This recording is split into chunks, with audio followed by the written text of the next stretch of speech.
Hello and welcome back to my channel, where today I have a review for the 26th Pixar film, Lightyear. Now, I love the idea of this film, that this is the movie that Andy saw back before the first Toy Story that made him want a Buzz Lightyear action figure. And to be honest, that idea of what this movie is way more interesting than anything in the movie itself. Pixar, ever since the first Toy Story, and even before that with its short films, has always been defined by their ingenuity. It was this art form that they more or less pioneered, at least in the modern sense, that really defined them both as artists and as animators. And I think that ingenuity, that rush for discovery, is what's lacking from Lightyear, because this is such an expected film. In many ways, you've seen this movie already. Whatever you thought of when you heard the premise or when you saw the trailer is kind of what the movie ends up being. There's little to surprise you. There's little discovery here, and I think that is what makes Lightyear, I think, a little frustrating, is because when Pixar really works is when they're delivering something that you're looking at and you just can't even believe that it's all coming together. Films like Toy Story, Inside Out, Finding Nemo. But the problem with Lightyear is that it's everything that you kind of not only expect from this type of Pixar movie, the Pixar sequel, but just a random generic blockbuster. And with all the different movies that they're paying homage to with this film, you're just reminded of all of those times that those past works were breakthrough, when here, this film is more going through the motions. However, I did enjoy the movie. I think it's more that you know the heights that Pixar can achieve, so when you're watching something like this, you just feel a little disappointed or underwhelmed because you know what they can achieve, especially within the Toy Story world. I think this is such a step down from the 4 Toy Stories, especially because I really enjoyed Toy Story 4. So even like the last movie I thought was one of the studio's highs.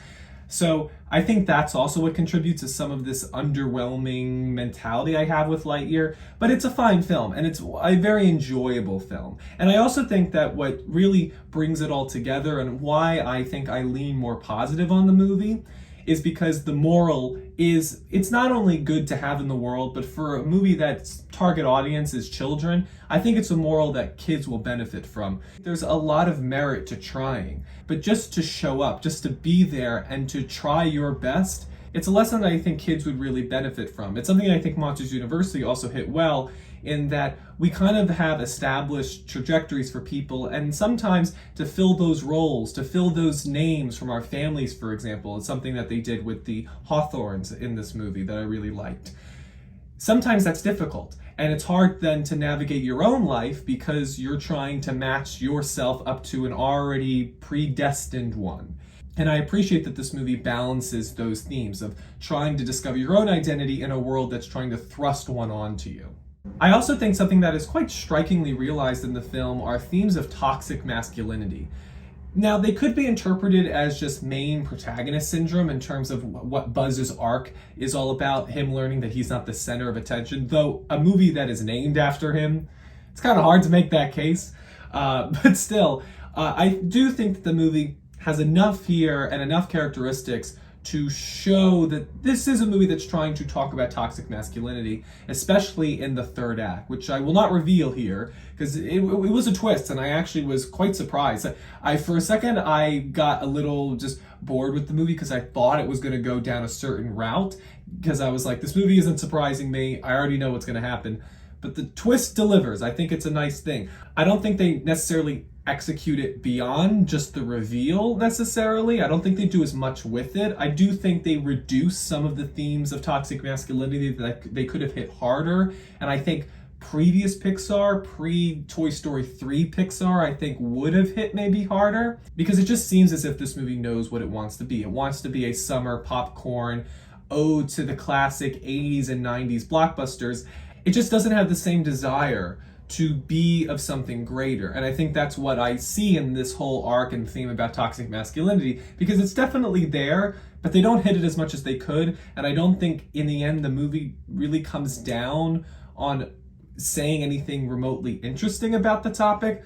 They kind of just say it's bad, and Well, yeah, this movie, you've already seen it. When you're given what the ingredients are, you can already imagine in your head the meal that they're gonna make instead of being surprised when you take that first bite. Now, the movie moves at a nice click, and I think that's because director Angus MacLane finds unpredictable ways to inject tension and stakes into these set pieces. There's a lot of moments when characters are so close to finishing the thing or so close to accomplishing their goal, and then something goes wrong and the action sequence continues. And it's stuff like that that kept it energetic. It kept the humanity to these characters, which I really appreciated, as I think the characters of this film are some of the best parts. You like these characters, and that's why I think you will go on the mission with them. However, I still think that the characters are underwritten. There is too much of fixation on these action sequences without much tying them all together. There aren't a lot of times when this movie gets to breathe and really thematically reset after every single action jolt. The story as is almost works better for a video game cutscene or a theme park attraction. It just seems that this works better in shorter segments. I almost wish this was a Disney Plus series, just because I think as a singular film, it doesn't hit all the beats you want. There's a moment, in fact, when we really kind of reach the end of Act 2 low point, where the characters maybe, hopefully, will take like 10 minutes, and instead the movie just kind of like throws out a robot arm, grabs Buzz, and into the third act we go. It's that type of movie that just doesn't want to slow down, and I will at least respect that pacing-wise, the movie's consistent, but I do think it's at the expense of the characters, because just comparing Buzz in the first Toy Story to Buzz here, it's such a more layered dynamic character, and he was the secondary lead, where here he's front and center, and I know less about this iteration than the previous. And this is heightened more so because there's a lot of great moments when we could have went into more of the character stuff because it's so intriguing. A lot of the premises of the film of how they deal with time and all of the space world accoutrements, they're really fun and interesting ideas. And the way they would impact your own internal psyche, the movie just doesn't go into. As revealed in the trailer, so I'll let you know that the movie has Buzz not age as everybody else kind of around him does. And I feel like the movie doesn't really go into how that would affect Buzz. There's one really poignant scene, it's probably the best scene in the movie, when he kind of has to say goodbye to somebody that he really loves. And that's the only time we really see Buzz have to process what it's like for everybody else around him to live their lives, and he's just laser focused on the mission. I just wanted a little bit more of those scenes. A little of that would have went a long way and would have made this movie feel a little bit more important. Because as it is, it's kind of forgettable, it's kind of flimsy. It feels a lot like if Rogue One had existed without the third act Scarif battle. If you just had those first two acts. It's an enjoyable movie with some nice ideas of characters, but they're not really coalescing, and that lack of cohesion will not have you remember this movie in the same regards of the other movies that it's building off of. Another thing that was really intriguing when I was watching it is that the whole movie kind of had a weightlessness to it. And I was trying to figure out why that was, because if this movie was not animated, I imagine it would be working a little bit better. And I almost think that this movie, as written, doesn't work for animation, because there aren't a lot of animated visuals to heighten what's going on. You know, something like Spider-Verse does this so well. You don't get a lot of that here. I think what would have worked better for this movie is a more grounded aesthetic, something that you could feel and touch, something that would have had an artifice or a texture to it. And I don't think the animation style that Pixar has benefits this story, because without that real world, real life, physical texture to the film, a lot of it just doesn't grab you the same way. It takes a story that is three-dimensional, and because of the medium that it's telling it in, renders it two-dimensional, which I think it was just really interesting. I've never seen a Pixar movie, and I can't remember ever seeing an animated movie where it felt like it was written for live action and then pared down to animation in a way that lessened the ultimate impact of the story. And I was thinking, because, you know, Andy, of course, this is probably a live action movie in his world. We're only seeing it as an animation because it's Toy Story was animated and Andy was animated. So I kind of understand the choice to write it as if it's a live action movie, but I do think there ends up being a disconnect because the medium that they're writing in doesn't necessarily line up with the medium they're actually executing this in. It was interesting. It made me think about like intent when it comes to the artistic purpose of the genres and the way you tell stories and the mediums you tell them in.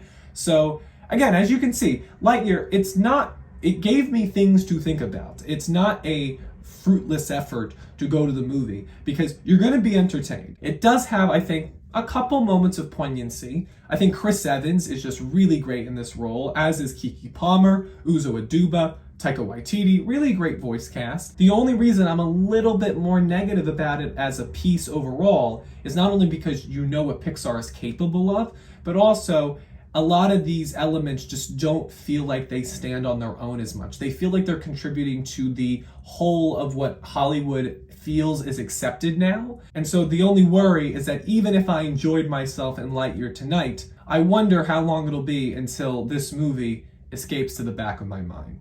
One more note before I wrap up this review is I do want to say that the LGBT representation I found to be quite moving in the film. I think we're getting beyond the point where Pixar does, or any studio, doesn't feel like they're patting themselves on the back anymore, and I really do think that comes across in the scene.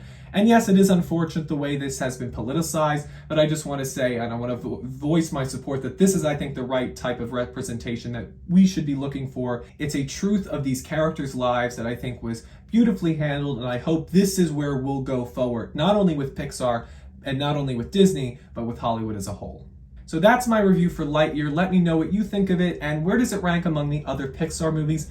I just recently ranked all of the previous 25 films when Turning Red came out, so you can go back and check out that list, and make sure to like, comment, and subscribe to not miss any new videos from Spoilers Ahead with Anthony Post. Thank you all so much, and I'll see you at the movies.